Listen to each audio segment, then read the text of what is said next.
No. Why did you return it? Because if I took it, I wouldn't be able to keep myself. Rain fell in sharp, icy sheets across the open stalls of Sandaga Market, turning puddles into small lakes and the tarps into drums for heaven's grief. Somewhere between the scent of rotting mangoes and fried plantains, a girl crouched beneath a collapsed umbrella stand, arms wrapped tightly around her shivering knees. Her name was Naomi Adisa, and this was not her first night in the rain. She was 17, thin in the way only hunger could shape a body. Her hair, once neatly braided by a mother long buried, now hung in uneven tufts. Her clothes, 3 layers of faded school uniform stitched together, clung to her skin like wet paper. No one looked at her. No one ever did. The world had stopped seeing Naomi the day her father was lowered into the red clay outside Cowlock. 2 weeks later, her stepmother, sheathed in white lace and cold scorn, had declared her cursed, blaming Naomi's silence, her grief, even her presence for every misfortune that followed. She'd been cast out with a single sentence: "You brought death to this house. Leave before it takes more." That had been 6 months ago.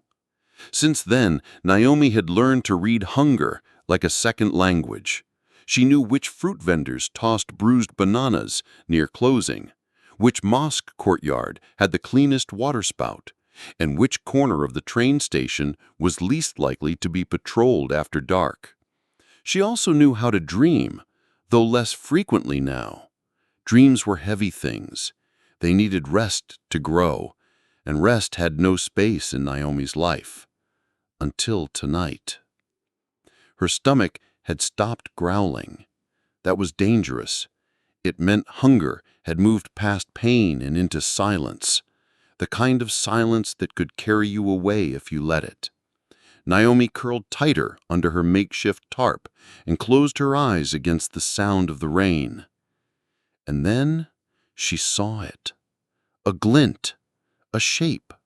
Black leather, slightly worn, lying face down in a puddle just inches from her torn slipper. Her heart didn't leap. Life had trained her not to hope too quickly, but her body moved on instinct. She reached out, picked it up. A wallet. Heavy, real leather, not the kind sold for 500 CFA at the bus depot. She opened it slowly, and the world stopped breathing. 30 crisp $100 bills. A laminated ID. Daniel Mbaye, Chairman and CEO, Mbaye Holdings.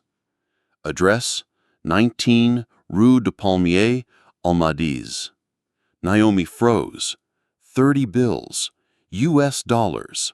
Enough to eat for months, rent a room, buy shoes that didn't squeak, maybe even go back to school. Her hands trembled. Her brain was already building castles in the clouds, complete with curtains and mosquito nets. But then she remembered something.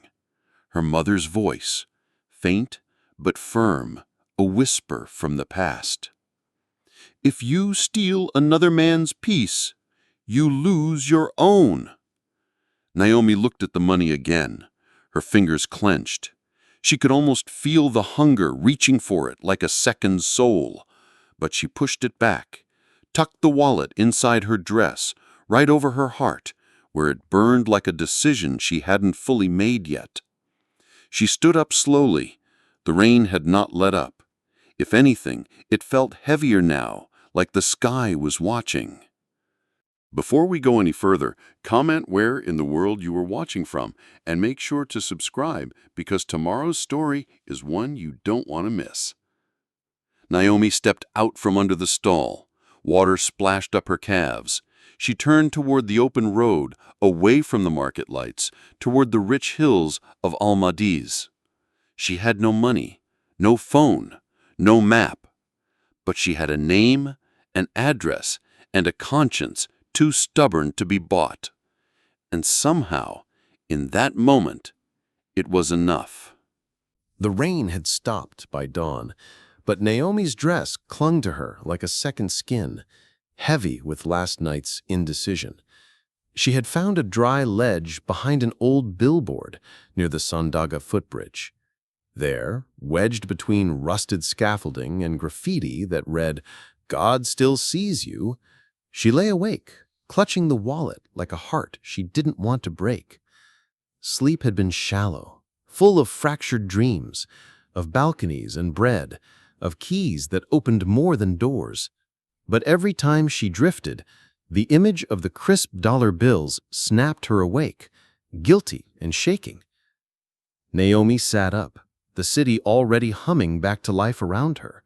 Vendors dragged carts, diesel fumes mixed with the aroma of fresh beignets, and school children in green uniforms rushed past, backpacks bouncing. Her stomach cramped again. She hadn't eaten in over 24 hours. She pulled the wallet from beneath her dress. The leather was smooth, cool, still unreal. She opened it again, as if something might have changed overnight. But the money was still there, still perfect, still enough. Her breath caught. $3,000. She did the math instinctively.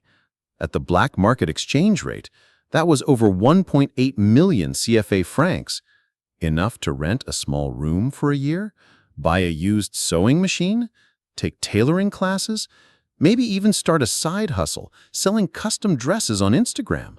She knew a girl who did that. Her fingers ran along the edges of the bills. No one saw you pick it up. No one would ever know. Why return it to a man who already owns skyscrapers? Naomi stared at the ID again. Daniel Mbaye. She'd heard of him. Everyone had. His face was often in the newspaper beside headlines like, "Mbaye launches affordable housing project," or "New pediatric hospital opens in Rafisque."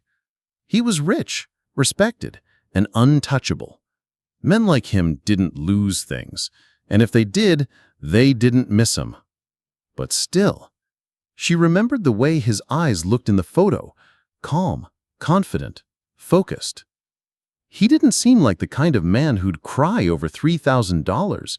He probably had 5 times that amount in his glove compartment. And yet, the weight of that wallet pressed harder now, like it knew she was debating treason. She looked up at the rising sun and whispered, "What would Mama say?" There was no voice, only memory. Her mother, bending over a client's dress, fingers pricked from hours of hand-stitching. Her mother holding Naomi's face and saying, "Character is a path, not a moment. You walk it every day, or you don't walk it at all." Naomi stood. She paced in the small alley, back and forth like a pendulum, the wallet pressed to her chest. She thought of the nights she'd slept beside steaming gutters, the times her stepmother's friends crossed the street to avoid her, the boy who once gave him his lunch, only to be slapped by his aunt for it. She'd known only scraps of kindness, so maybe just this once, she deserved more than scraps. Her stomach growled again, this time louder, more urgent. She looked toward the market. Inside the wallet was a clean $50 bill. She could slip it out, just one, buy a meal, maybe new shoes, and still return the rest. No one would notice. She reached for the money. Her hand stopped. Her mother's voice rose again, stronger this time. "If you take just one, tomorrow it'll be 2, then 10, then all." Naomi sank to her knees. She hated this, hated the war between need and honor, between desperation and dignity. Why couldn't the right thing feel easier? She closed the wallet with shaking fingers, slid it back inside her dress, and stood up. She made a decision. "I'm going to return it," she said aloud, to no one and to the sky. But how?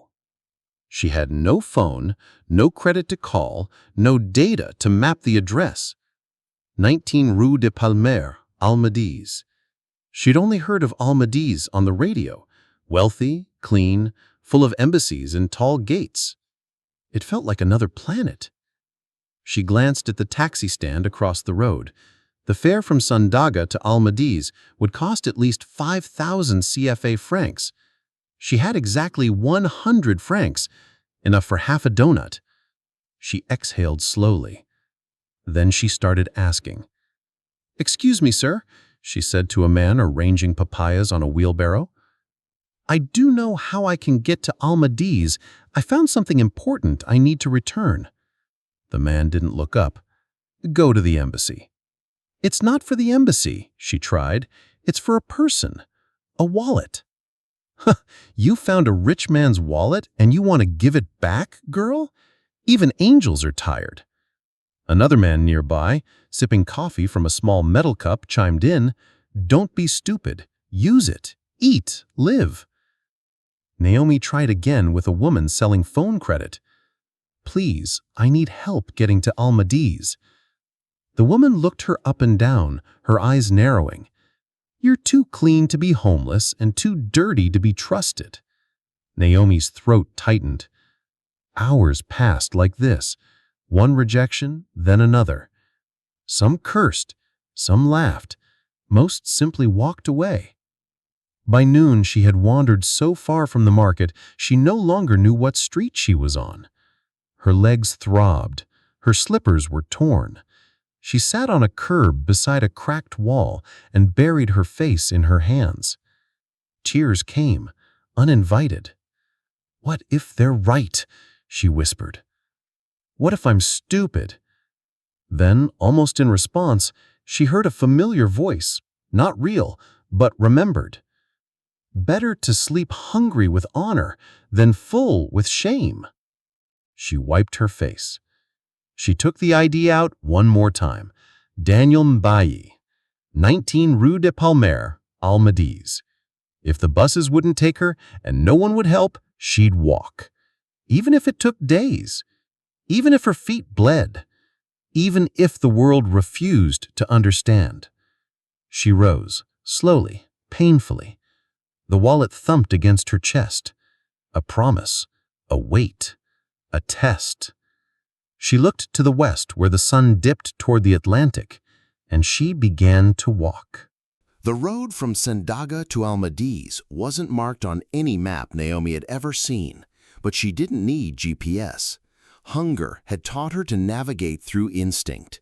She walked westward, chasing the coastline, with the Atlantic on her left and a question in her chest. How far can a conscience carry you? Her first stop was Han, the old fishing district. It was still morning when she passed the trawlers swaying gently against the concrete pier. The stench of salted fish and diesel fuel filled her nose. She kept walking. A group of boys kicked a half-deflated soccer ball near a pile of nets. One of them pointed at her dress and laughed. Another whistled. She kept her eyes down. The wallet thudded with each step beneath her clothes. She could feel the edges bruising her ribs. Not the money, the weight of integrity. It pressed against her with every stride. She made it through Han Park by early afternoon. The trees were thick, offering brief shade from the brutal sun. A man selling grilled peanuts offered her a handful for free.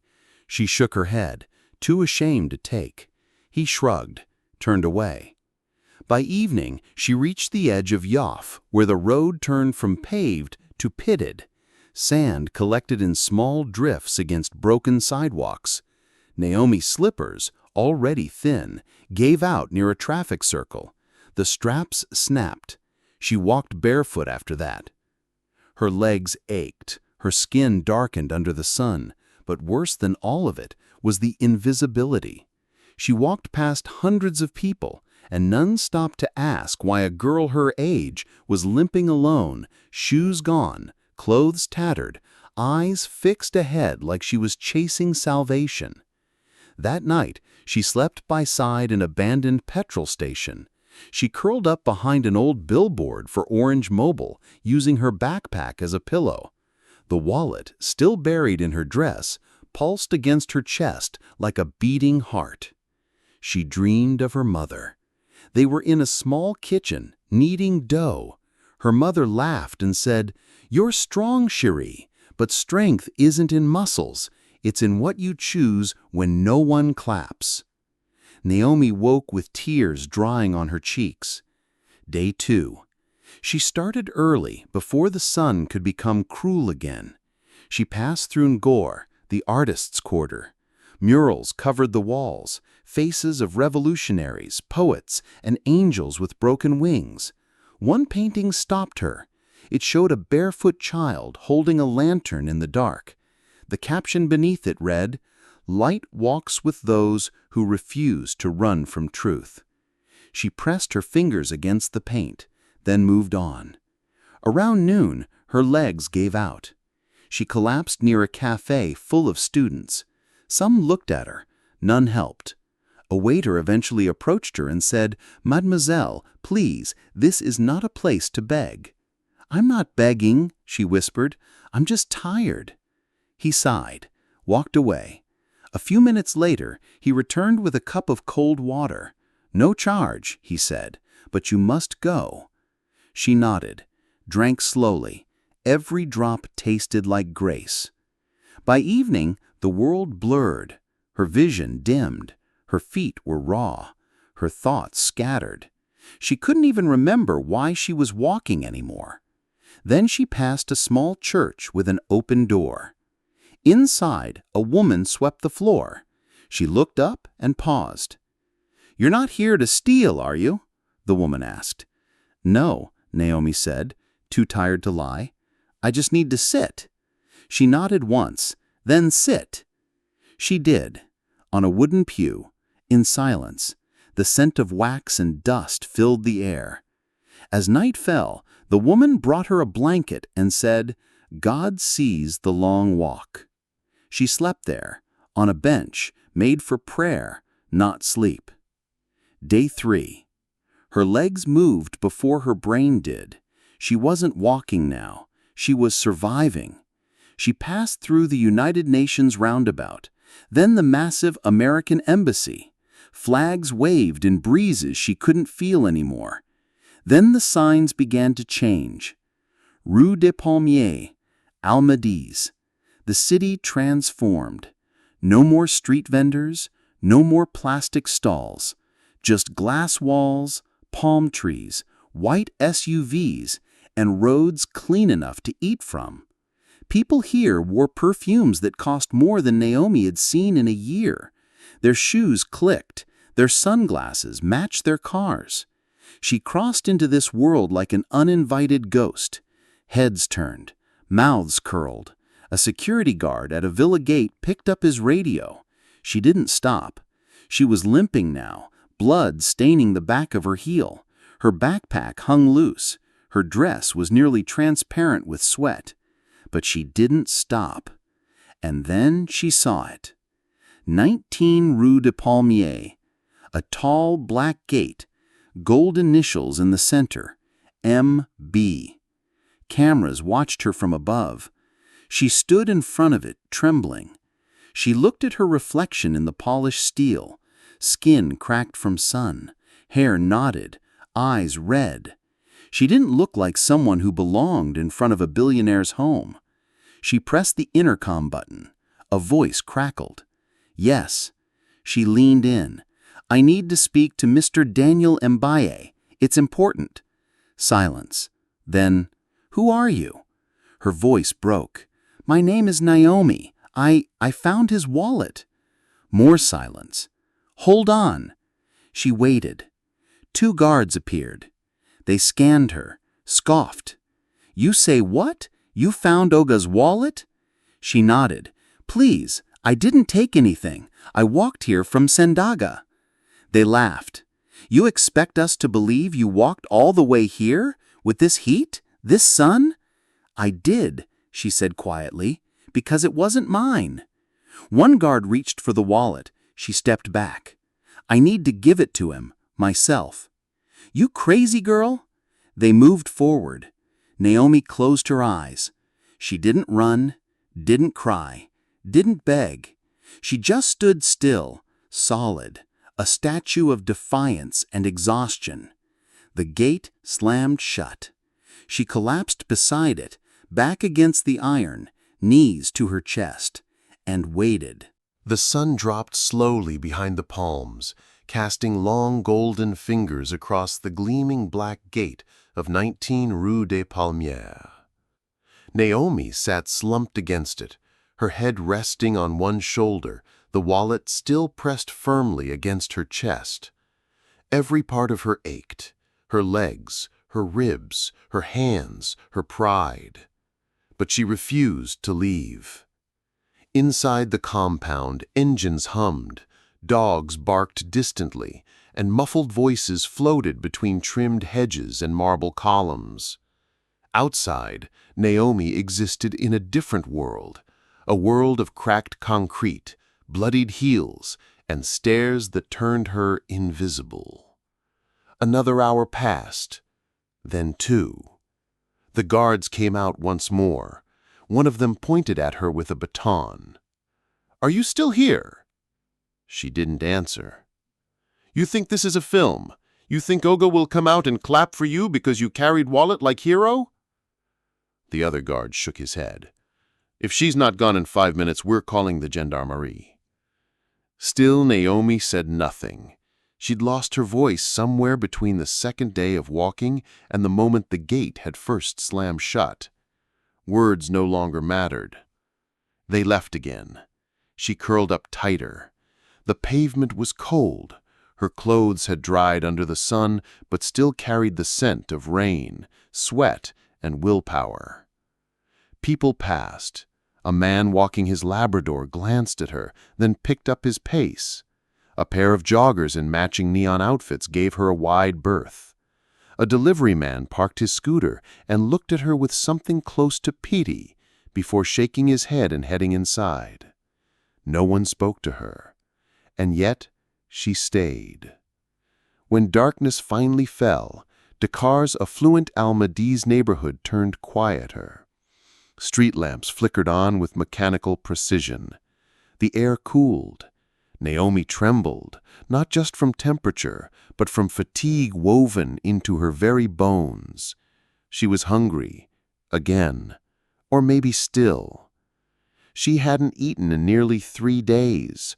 Her last meal had been a half-rotten mango 2 mornings ago, stolen from the edge of a vendor's crate while he shouted at a customer.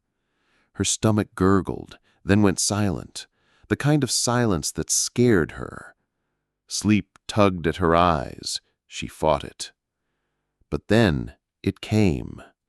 She dreamed she was floating, not flying, just drifting on a river of light. Her mother sat at the far bank, sewing again, smiling without sadness. Then thunder cracked. Naomi woke to a splash of cold water hitting her bare feet.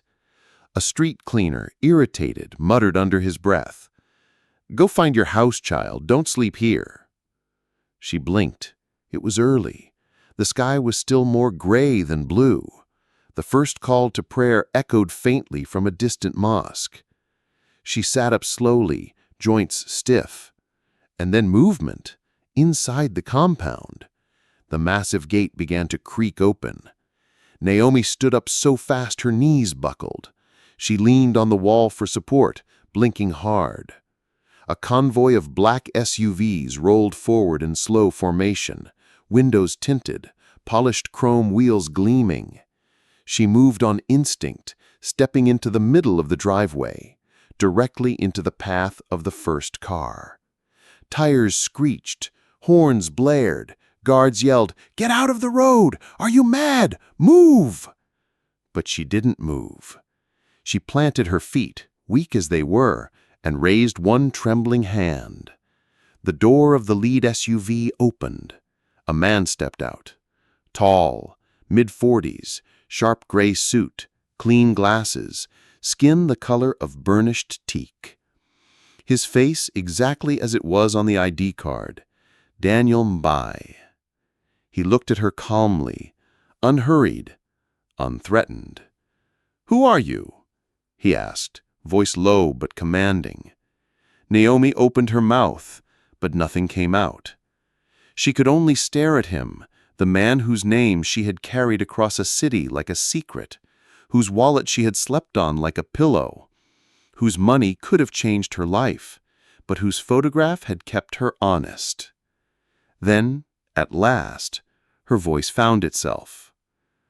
I found this," she said, holding the wallet out with both hands like an offering. "It's yours." Silence blanketed the moment. One of the guards moved forward. "Sir, should we?" Daniel raised his hand, silencing him. He stepped closer, took the wallet, opened it slowly. All 30 bills were still there. His emergency card, his private ID, nothing touched, nothing missing. He looked back at her, eyes narrowing, not in suspicion, but in curiosity. "You carried this," he said, "all the way here?" She nodded. "From where?" "Sandaga," she whispered. "You walked?" "Yes, no one would help. I didn't want to steal." Her voice broke. Daniel looked past her, at her torn dress, her blistered feet, her tangled hair. He didn't frown, didn't smirk. He just said, "Cancel my meeting." One of the drivers froze. "Sir, you're bored." "Cancel it." His tone didn't change, but it didn't need to.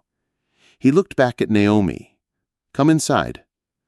As she followed him through the slowly widening gate, Naomi felt something she hadn't felt in years. Not hope, not relief, but dignity.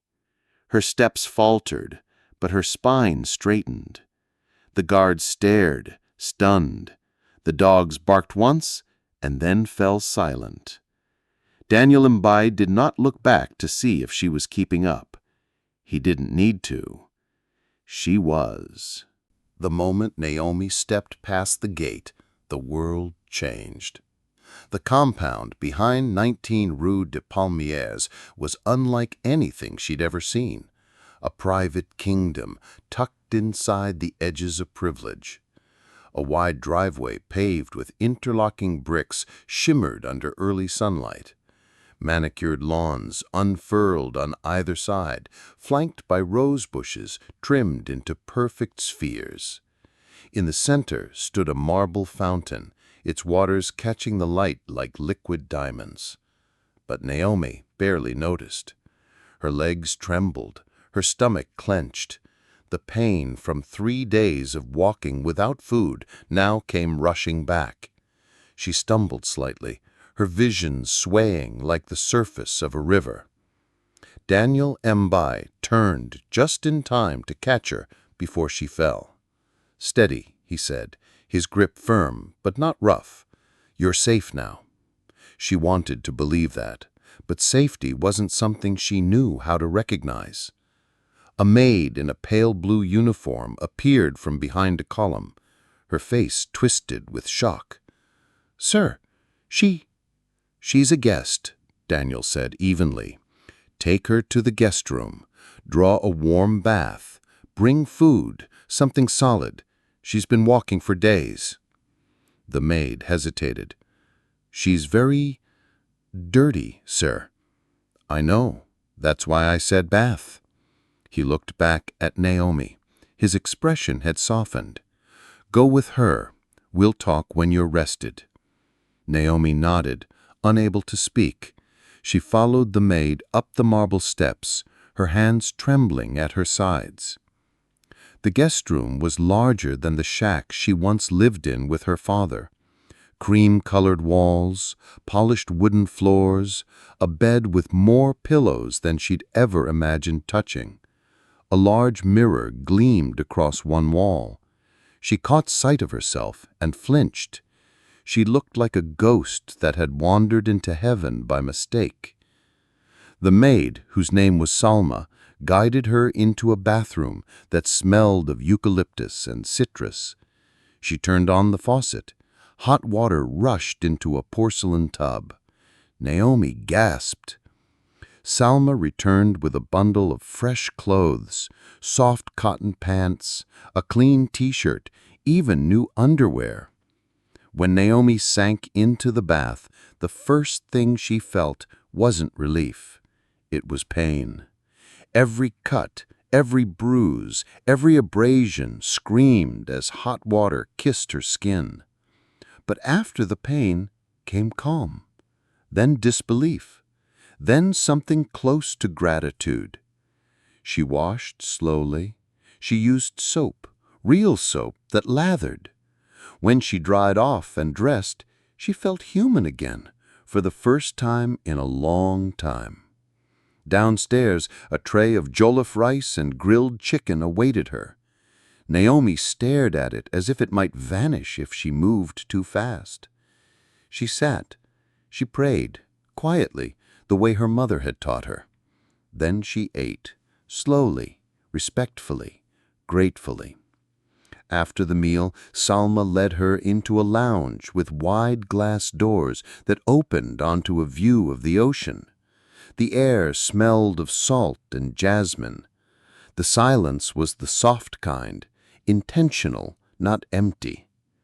Daniel was already there, seated on a white sofa, a glass of water in hand. He wore a different suit now, navy, clean, sharp. But his gaze was the same, unreadable, steady. Naomi approached slowly. "Sit," he said, gesturing to the seat across from him. She did. Her heart pounded. He didn't speak immediately. He studied her, not rudely, just curiously. Finally, he asked, "What's your name?" "Naomi. Naomi Adisa." "Where are your parents?" She hesitated. "My father died 3 months ago. My mother, a long time ago." "You've been living on the streets since?" She nodded. Daniel leaned back. "Why did you return the wallet?" Naomi looked down. "I almost didn't. I thought maybe it was a miracle meant for me." He said nothing. She continued. "But then I remembered something my mother used to say. We may be poor, but we are not thieves. She taught me that if you take what's not yours, you never truly keep it." Silence. Then, unexpectedly, Daniel smiled. "I believe you," he said. Naomi's head jerked up. "You do?" "Yes, and I admire you." She blinked. "But I'm nobody, sir." "That may be true in the eyes of the world," he said, "but some nobodies carry more light than all the somebodies put together." Naomi felt something shift inside her, like a door unlocking.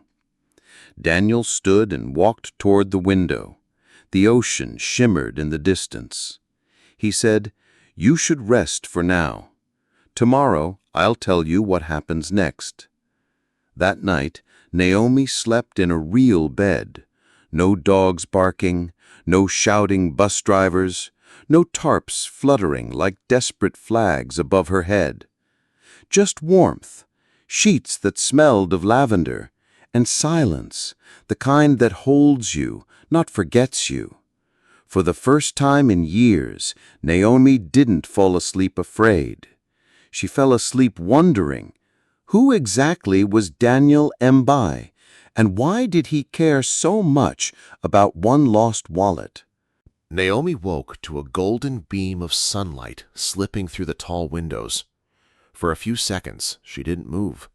She just listened to the quiet hum of the air conditioner, the faint rustle of palm fronds outside, the silence inside her own chest. No fear, no hunger, just stillness. She rose, slowly, carefully, afraid the bed might vanish if she moved too fast. But it didn't. The room was still there. So was the tray of breakfast brought in by Salma, warm yam porridge, diced mangoes, and a tall glass of fresh juice. Naomi whispered the same prayer her mother had taught her as a child. "Thank you, Lord, for daily bread, and for those kind enough to offer it." After breakfast, Salma appeared again. "Mr. Mbaye is waiting for you," she said with a soft smile. "In the study." Naomi nodded, nerves returning like butterflies in a jar. The study was quiet and heavy with the scent of old leather and polished wood. Shelves lined every wall, filled with books Naomi couldn't name. A large oil painting of an older woman hung behind the desk, regal, stern, wise. Naomi stared. "My mother," Daniel said from behind her. Naomi turned, startled. "She looks strong." "She was," Daniel said, walking to the desk. "She taught me everything I know about people." He gestured for Naomi to sit. She did, heart pounding. "I want to hear your story," he said gently, "from the beginning." And so she told it. How her mother died when she was young. How her father remarried a woman who never saw her as family. How she used to love school, especially reading. How when her father died, her stepmother threw her out with nothing but a torn bag and a Bible. How the streets became her only home. She spoke of sleeping behind kiosks, dodging abuse, scavenging for food. She spoke of the trade fair, of the wallet, of the war inside her that raged between hunger and honor. Daniel listened without interrupting. When she finished, her hands trembled in her lap. "I know it's a lot. I don't expect you to believe. I believe you," he said quietly. She looked up, eyes wide. "I believed you the moment you stood in front of my gate and refused to move. You didn't know who I was. You didn't know what I'd do. But you came anyway." Naomi blinked away tears. "I didn't do it for a reward.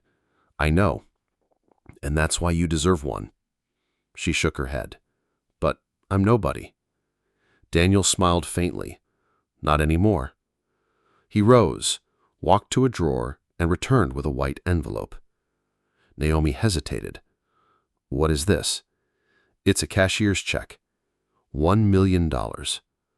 Her breath caught. I can't accept this." "You must. It's not a gift. It's a seed for the future you should have had all along." She stared at the envelope like it might catch fire. "I don't know anything about money, about banks or business." "That's why I'm not sending you into the world alone. You'll have mentors, training, support. You'll work, not as a servant, but as a manager at one of my companies in Dakar." Naomi's voice broke. "Why me?" Daniel looked thoughtful. 2 years ago, I lost my mother. She used to say, "You don't measure a person by what they have, but by what they return when no one's looking." After she died, I began an experiment. He paused. I dropped wallets in public places, malls, airports, parks, each filled with cash, my ID, my number, everything someone would need to return them. I did it for 26 months. Naomi stared.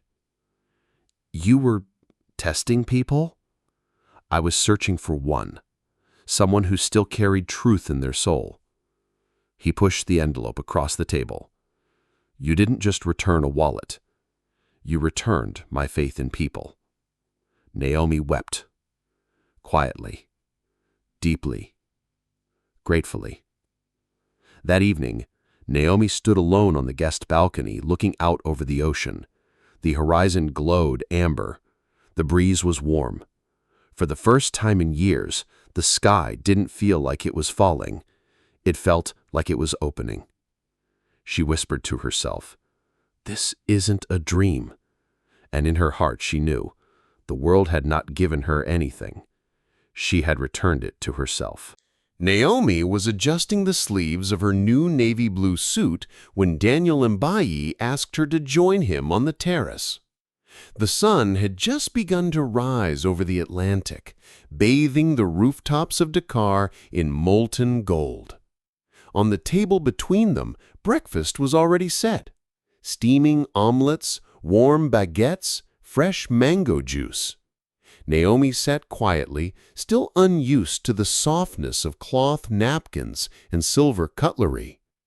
Daniel, in his usual crisp shirt and linen trousers, sipped his coffee with the calm of someone unbothered by time. "You're probably still wondering why I've done all this," he said without preamble. Naomi hesitated. "Yes, sir. I've been wondering." Daniel nodded slowly. "You deserve an answer." He set his cup down and leaned back. 2 years ago, I buried the strongest woman I ever knew, my mother, Mama Yaya. Naomi listened, her hands resting quietly in her lap. She wasn't wealthy, but she was powerful, in character, in truth. She always said, "A poor man with integrity is richer than a king without a conscience." That stuck with me, even after I made my fortune. He smiled faintly. When she died suddenly, something in me broke. I had money, power, people at my beck and call, but I felt hollow.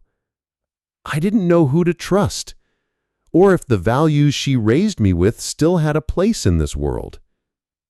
He stood and walked toward the railing. So I ran an experiment. Every month, for over 2 years, I dropped a wallet in a different part of the country. Always the same: leather wallet, $3,000 in cash, ID card, business card, personal number, and address. Naomi's heart skipped. She sat up straighter. "You left them?" she asked, incredulous.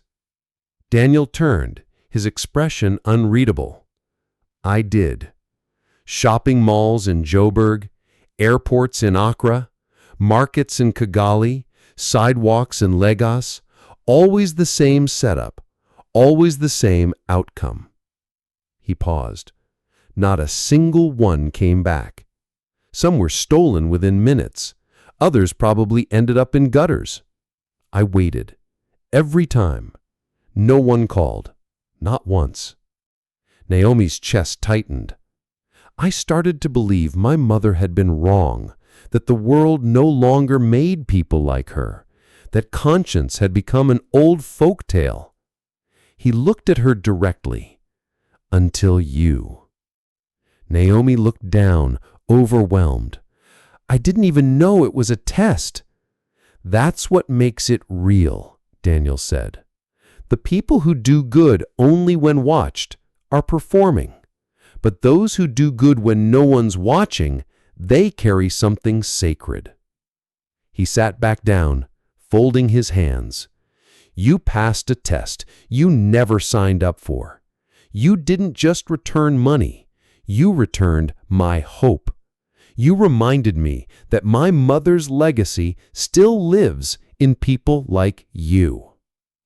Naomi was silent for a long time. "I don't know what to say." "You don't need to," he said gently. "You've already spoken in the language that matters most: integrity." That afternoon, Naomi stood in front of a tall mirror in her new apartment in Dakar, staring at her reflection in disbelief, not just because of the fresh clothes and the neat braids, but because the girl in the glass finally looked like someone with a future. She thought about the wallets Daniel had dropped, all the people who failed to do what was right, and the single choice that had rewritten her story. A thought struck her then. This wasn't just about returning a wallet.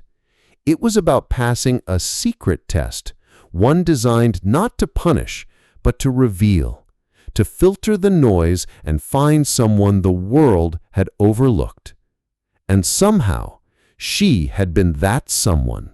The next morning, Naomi stood by the bay window of her guest suite, sunlight splashing across her skin. Dakar stretched before her, vibrant, restless, alive. But for the first time, it didn't feel like a city to survive. It felt like a place to belong.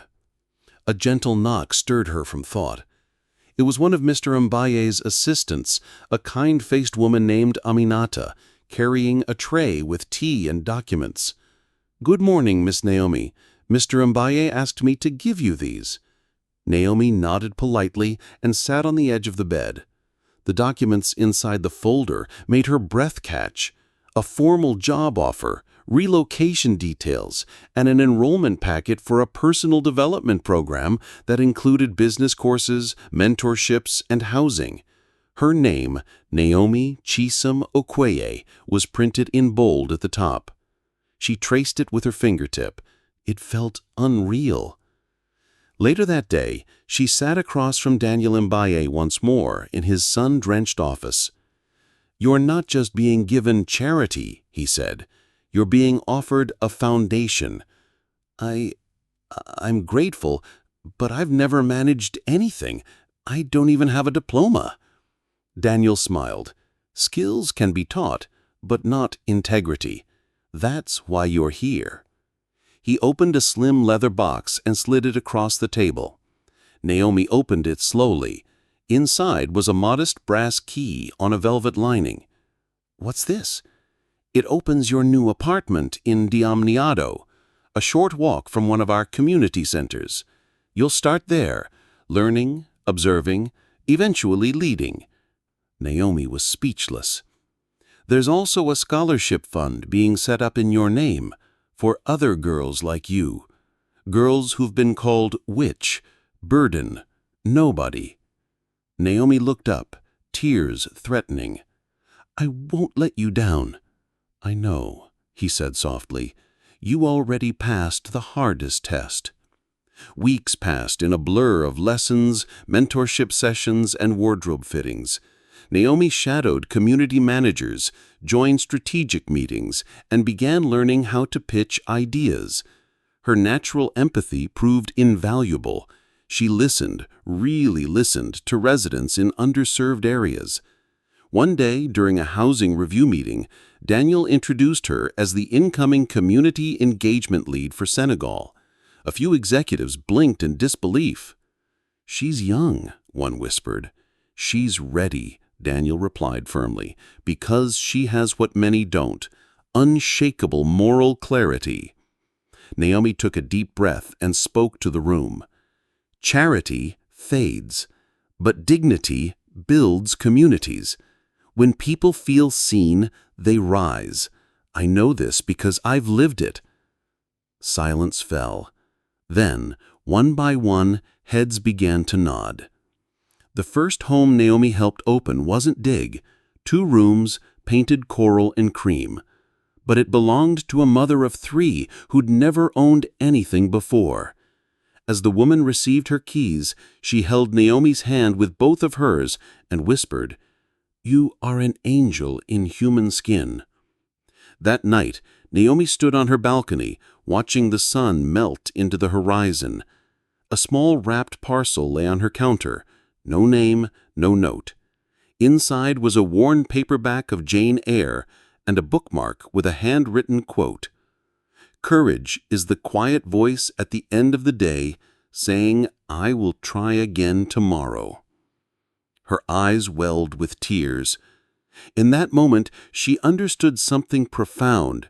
Wealth wasn't just about money or marble floors.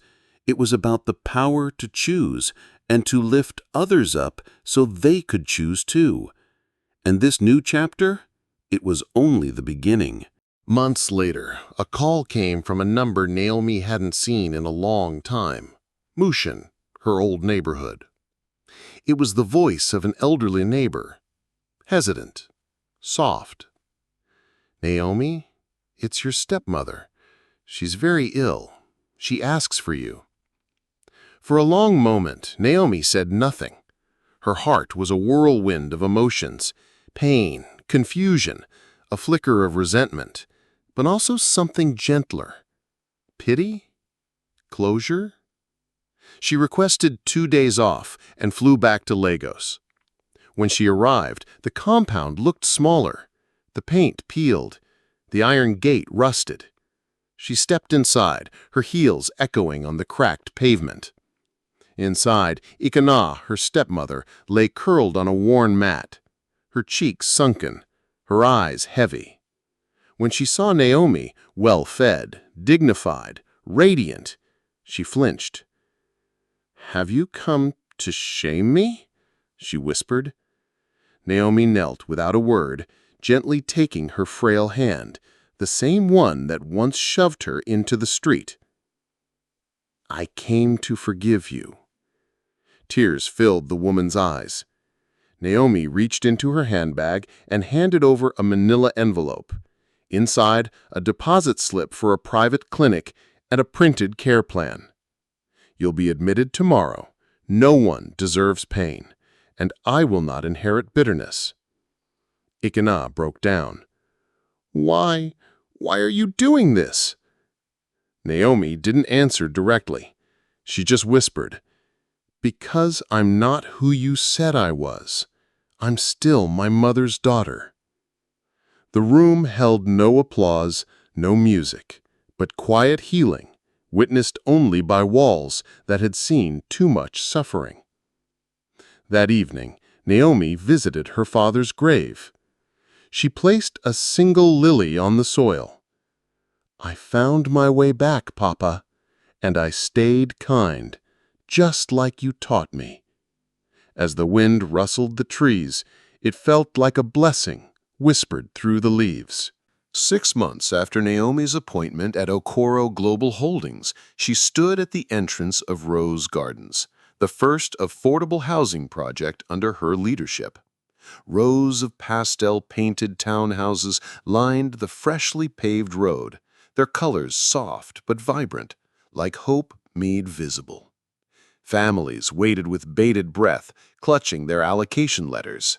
Children ran circles around their parents, giggling. Reporters hovered nearby, cameras rolling. The Minister of Housing gave a formal speech about public-private synergy, but everyone was waiting for the young woman whose story had captured the heart of the nation. When Naomi approached the podium, the murmuring stopped. She didn't read from a paper. She didn't need to. "I once slept on cardboard, beneath Ito Bridge," she began, voice steady. "I know what it means to watch the rain fall and wonder if your soul will survive the night. But a stranger believed in me when I had nothing, and that belief changed everything." Gasps echoed. It was one thing to hear rumors, it was another to hear truth spoken plainly. These homes aren't just structures. They are proof that kindness is an investment, and it pays compound interest. With that, she lifted the ceremonial scissors and cut the red ribbon. The doors behind her swung open. Children whooped and sprinted into their new homes. Laughter rang out. Cameras clicked. A mother broke into tears, falling to her knees in gratitude. Naomi stepped aside, letting the people walk past her into their future. From the front row, Mr. Agu nodded once, his eyes misty. In that single gesture, Naomi saw what words couldn't say. Well done. That evening, the rooftop of Okoro Global's Abuja headquarters sparkled under strings of fairy lights. Guests mingled, glasses clinked, soft jazz played. But Naomi stood quietly at the edge, looking out at the glowing skyline. Her city now, her responsibility. Mr. Agu approached, holding a small leather case, the same make as the wallet she had once returned. Her heart skipped. "Another test?" she asked, half smiling. "No," he said gently, opening it. Inside lay a single brass key, nestled on velvet. "You've been approved by the board," he said. "You're now our Director of Community Impact nationwide. This key opens every site office we own." Naomi stared, stunned. "I don't know what to say." He smiled. "Say you'll use it well." She clutched the key to her chest, eyes stinging. "I'll try my best." Mr. Agu looked at her with pride. "Your best already changed my life." Later, as the rooftop emptied and night deepened, Naomi stood alone by the railing. The sky, once starless, now shimmered. She thought of the night she'd crouched beneath a corrugated roof, soaked, starving, tempted by fast escape. She could have taken that wallet and disappeared, but instead, she had chosen integrity. That choice had given her more than comfort. It had given her freedom. She reopened the leather case, letting the key catch the moonlight. In its gleam, she saw the future: scholarships for street kids, clinics in underserved villages, mentorship programs for girls shamed for their strength. She closed the case, whispered to the sky, "Thank you, Mama. Your daughter kept her hands clean." And somewhere far below, where Lagos met memory, a cardboard bed faded into legend, replaced by legacy.